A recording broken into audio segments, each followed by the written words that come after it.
Bon, là j'ai fait le remplissage d'huile, donc par le bouchon qui est ici, hein, par le bouchon là. J'ai fait le remplissage d'huile. Alors prenez votre temps, l'huile descend par gravité dans le carter d'huile, donc vous faites en plusieurs coups, vous mettez un petit peu, vous attendez que ça soit bien descendu, hop, vous vérifiez sur votre jauge le niveau, et puis ben, vous rajoutez, vous recomplétez gentiment, parce que ces nouveaux moteurs là, ils aiment pas qu'on en mette de trop. Les anciens moteurs, sur les Renault 21 diesel et comme ça, eux, même si on en mettait un petit peu plus, c'était pas grave puisque le moteur mangeait l'huile et ça le mettait au bon niveau. Donc là, il faut vraiment y aller doucement et essayer de mettre le niveau au plus proche du maxi. Sachant que de toute façon, comme vous avez changé le filtre à huile, quand vous aurez roulé un petit peu, il faudra remettre votre voiture sur du plat et refaire une vérification de niveau puisque l'huile, il va y avoir un peu d'huile à aller dans le filtre à huile. Donc comme ça au moins vous serez sûr de votre coup. Donc là on va vérifier le niveau d'huile avec la jauge. Et vous allez voir que c'est pas franchement évident puisque ils nous ont mis une jauge jaune.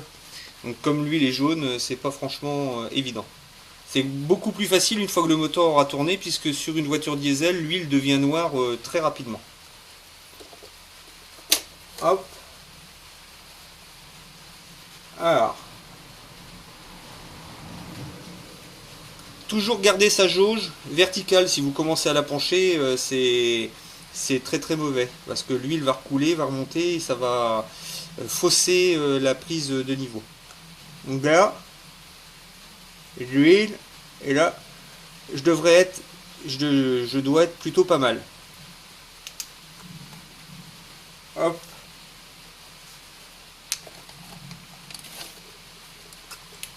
Et je remets ma jauge. Voilà.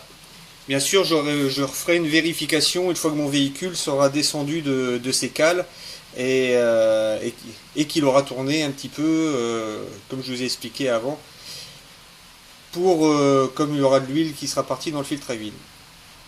Donc voilà, maintenant il ne reste plus qu'à remettre le cache